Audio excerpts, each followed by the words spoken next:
Okay. Geographers, let's keep working with tables. So we've got our earthquake points here. We made something, we did something. Now we're going to play with this other table that I've supplied for you, census housing units change. Go ahead and right click and go to open, see what we're working with here. And so in here, not too intense with the stuff we got, not as many fields as we saw in that earthquake one, but nonetheless, we got some important stuff. Object ID, standard. We see the little asterisk, nothing we can do with it, don't care about it, ignore it. Then we move on. We've got county, and then underneath that, all of these different California counties are listed. And then these three fields over here, Y 2005, 2000, 1990, those are years. And the reason why it has that letter Y attached to it is because when you make a table and just have the header just be numbers or start with numbers, it freaks ArcGIS out. Has issues, doesn't like that. So the workaround I've always done when I'm making a table is if it's a year, I just put the Y for year in front of that number. So it's happy, it treats it like a header, it doesn't freak out, and we're cool. Okay, so that's what that means. It's the year 2005, 2000, 1990. And then the values underneath here are actual housing units. And so a case of looking at building and development, I think this is based off of permit data from these times. I forget, again, got this a while ago. Forget exactly where these numbers are coming from, but it doesn't really matter. We're not using this for true analysis.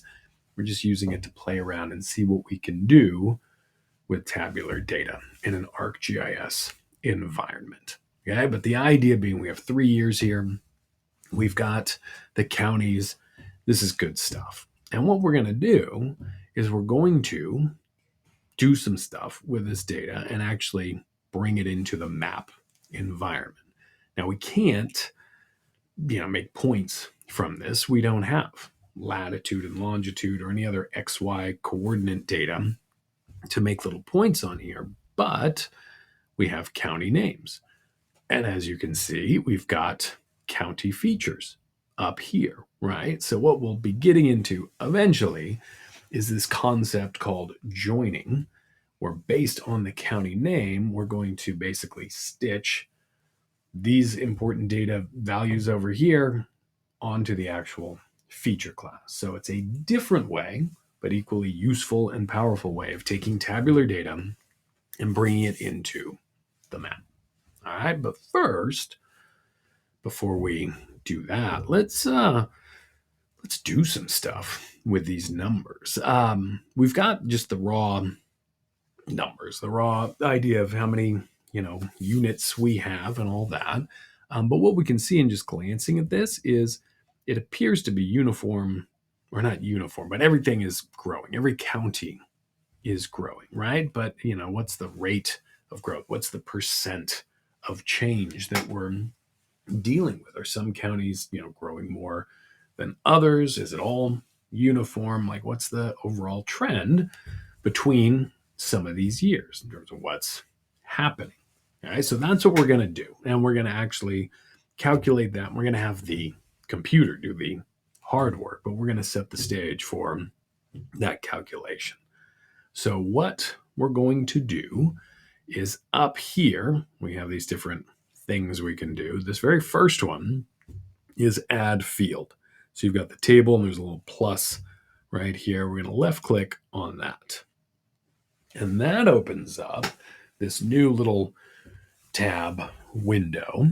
And so we've got something that kind of looks like a table, but it's showing the actual fields. So counting 2005, all that stuff, that's what we've already got there. And it gives you some information on what these fields actually are.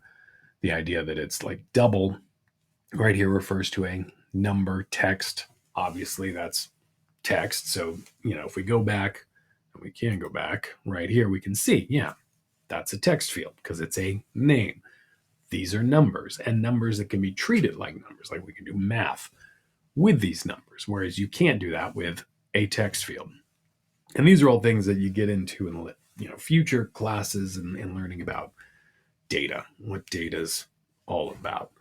All right, but in here we've got this new field. Let's see, yeah, okay, double click it to get in there if it's not highlighted anymore. If you've been like I have, clicking and moving around, double click in there, and I'm just going to call this change.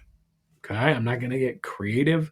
I'm definitely not putting a number in the front of it, but also I just want a simple basic name, no spaces, no special characters. So I'm just going to have change in here. Now, alias, this is kind of cool. We should be able to, let's do that, make it so it looks like it should, without actually screwing up the computer, right? So percent change, if I do that, it'll be easier to read and have a sense of what it is, but this is what the field is actually called. Okay, we'll see that when we save it and we look at this stuff. Hopefully this will work. Every now and then I still think, like, oh yeah, I can do this. This will make sense. And I tried and it freaks out. But I think we're good. Okay, data type.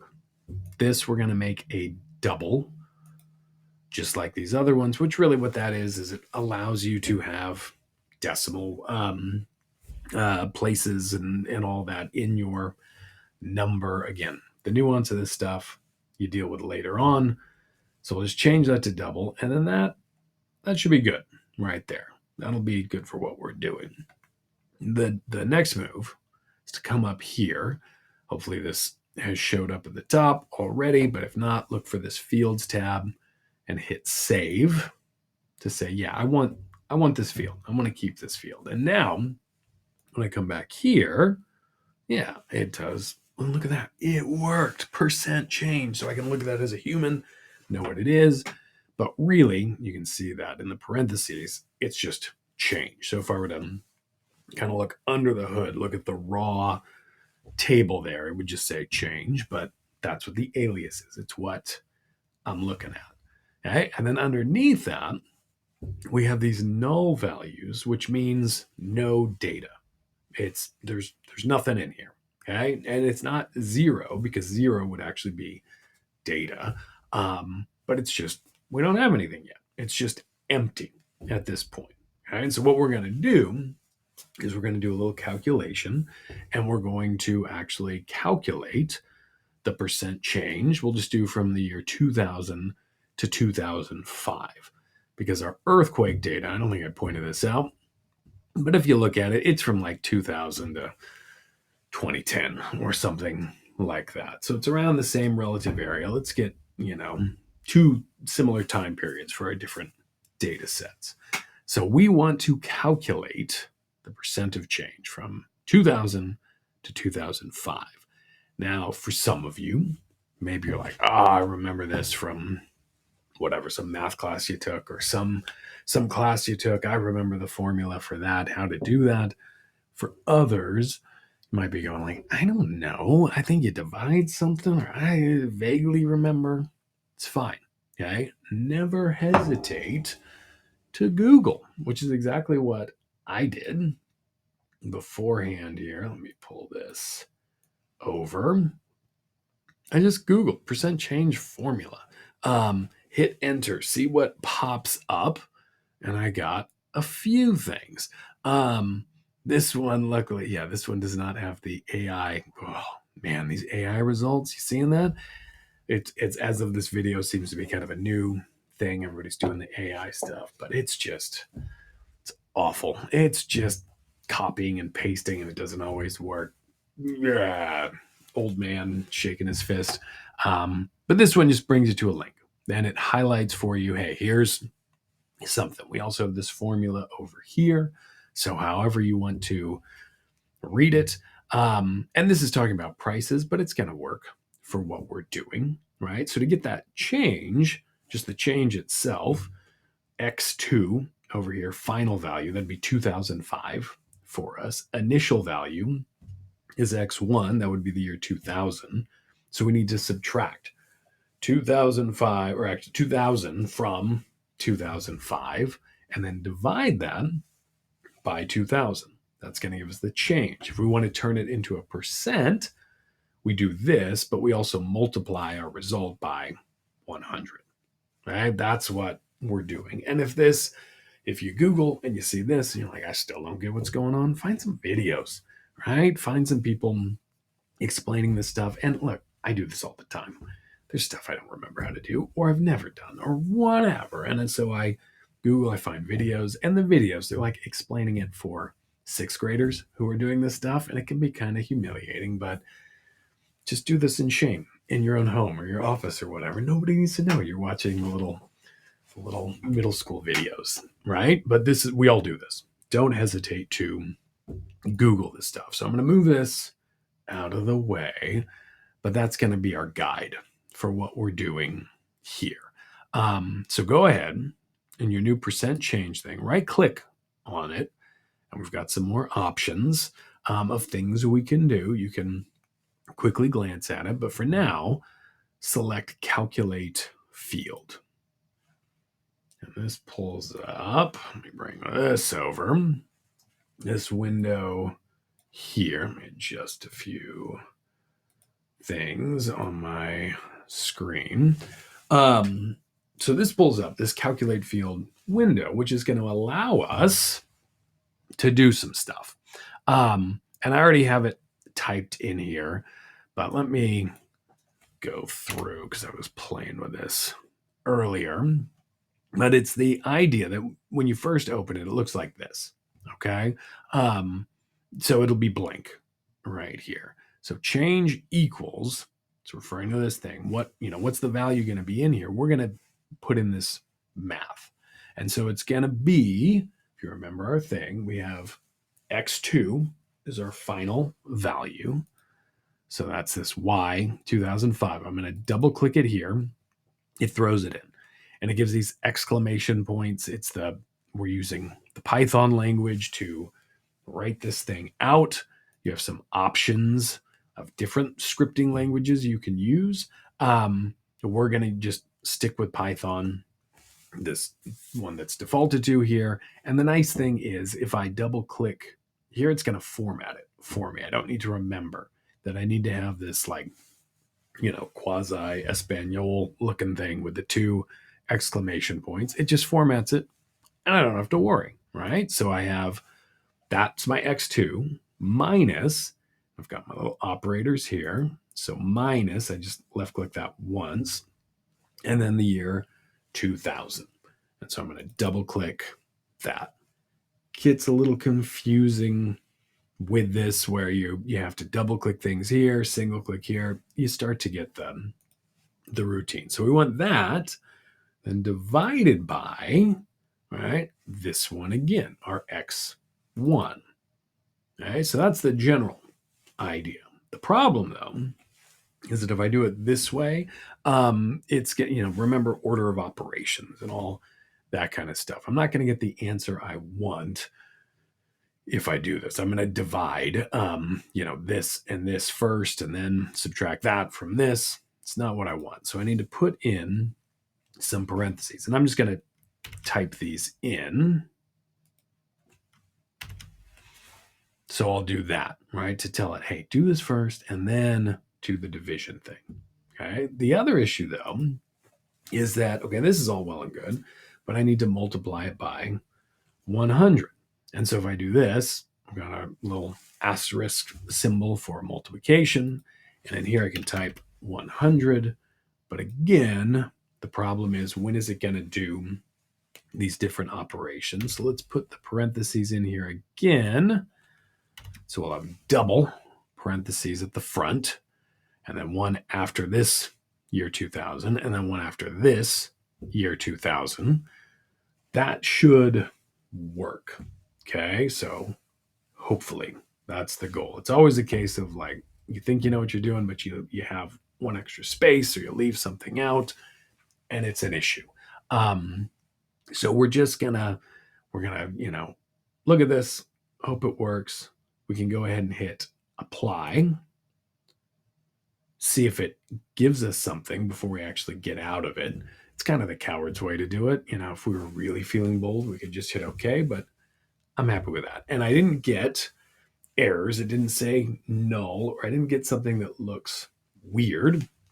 I got some actual numbers in here that make sense. A 3% change, an 11.8% change, and so on as we go down. So that looks pretty good. I'm happy with that. And if I was really concerned, I could go in and check some random ones, do the math just on a calculator, write it out on a piece of paper to double check. But this is good. These are the numbers we should have. Okay, so copy this down here, build that expression, hit OK. And when I hit OK, it's just saying like, all right, yeah, it's already done it. So it's not going to do anything again. But now we have something a little more meaningful, right? That we can map. We can see the growth that took place.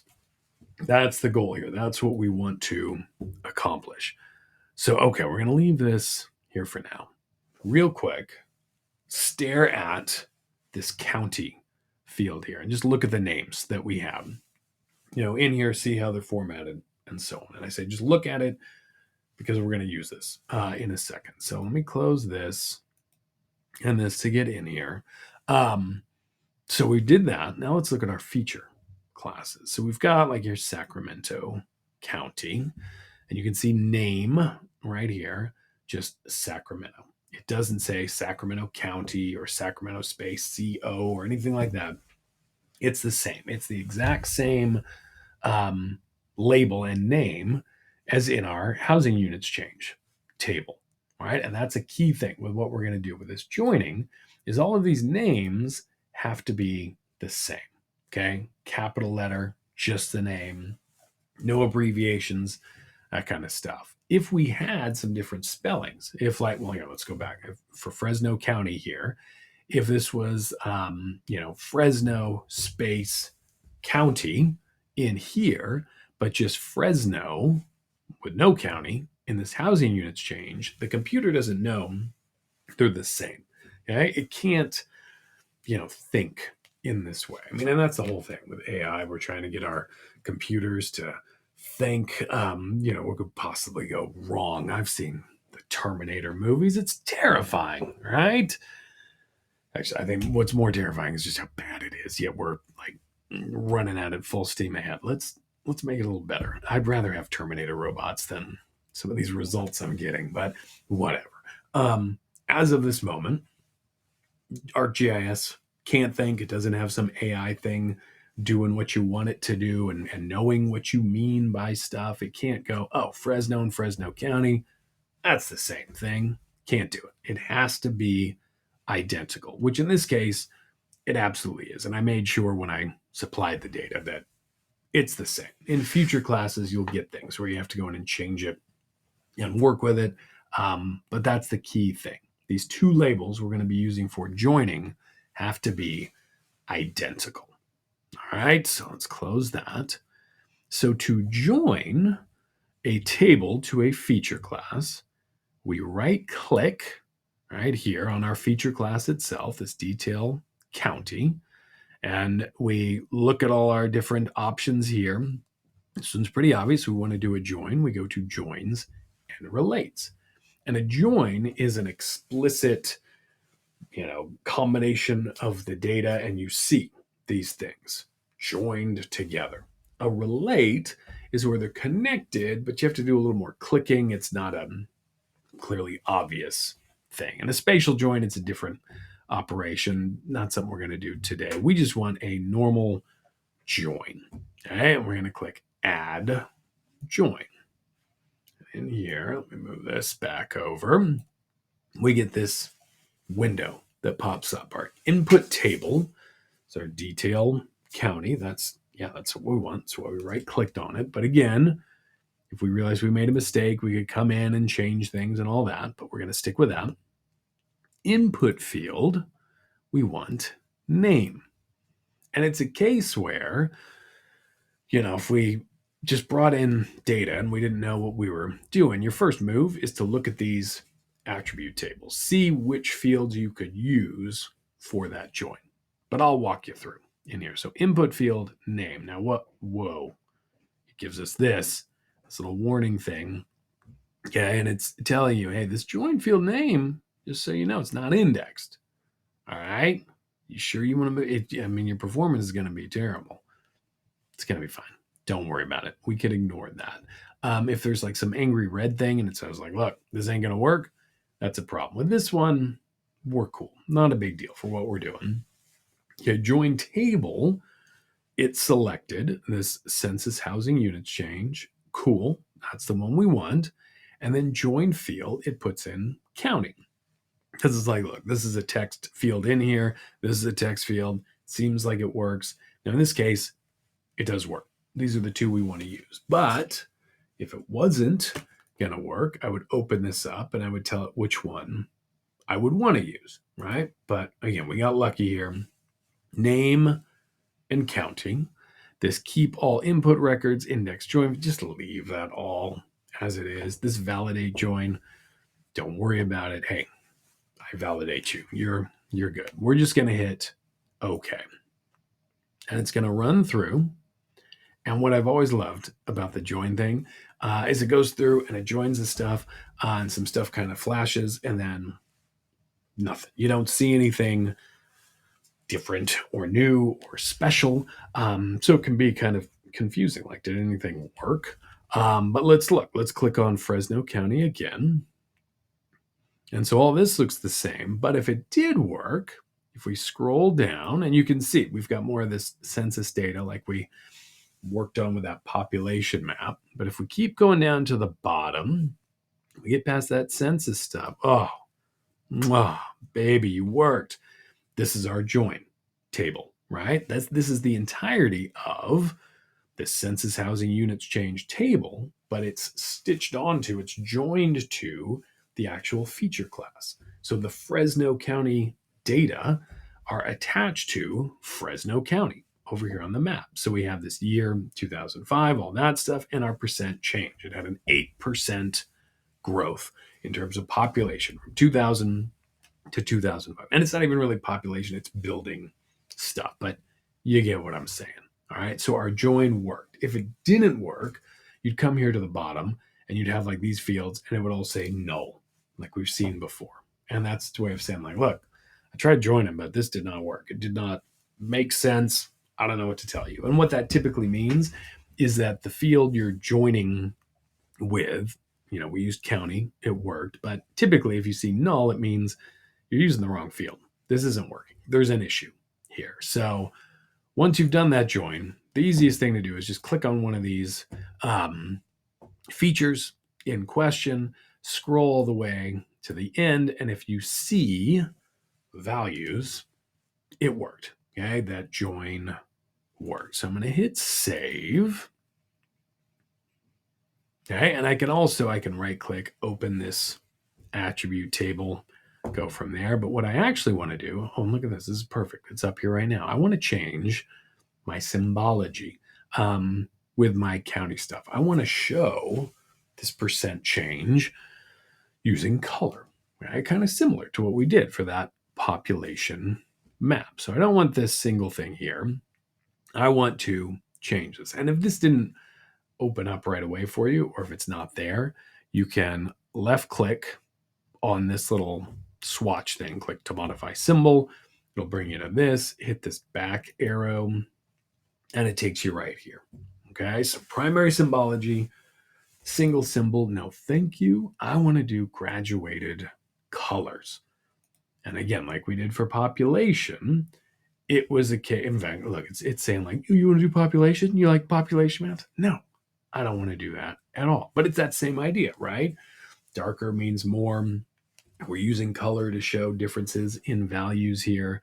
But for this field, I want to click on it, go all the way down to the bottom, and use this percent change. It's going to change my map. I got some outliers, some stuff outside of California. Did that? Shouldn't be on there. What is that? Oh, because there's a Humboldt, Nevada. So that's adorable. All right, we'll deal with that in the next video. Okay, so ignore stupid Nevada and these other locations here. So in here, percent change, gorgeous. This yellow, orange, red, I'm not a fan. So just select something. Again, a nice single hue progression to show where did we have more growth, where did we have not so much growth. Okay, that's the idea. Um, and let's do, yeah, let's go ahead. I'm gonna hit save. Let's do this real quick. Let's get rid of these other things right here. Because we just want to see beautiful California, not these other locations. I want to right click on detailed counting and I want to, let's go properties. And in here, definition query, like we've done this stuff before at this point. And I'm gonna do, yeah, give me a new one. Let's do a new one, baby. And then from here, hit the down thing, and I want state name is equal to, and I select California. I'll hit apply, and then I can hit apply. Again, be a coward, make sure it works. But yeah, it's gonna just draw the ones where it's in California. That's an easy way to get rid of this stuff. And I'll hit OK. And then I don't need to worry about Humboldt, Nevada, or any of that stuff. You dig? So at this point, this is what we should see. We've got this percent change in terms of housing, and we've got our earthquakes on the map. Hit save. That'll do it for this video, and we'll get into the next one. We're going to mess with the earthquake stuff a little bit and then, finish up our map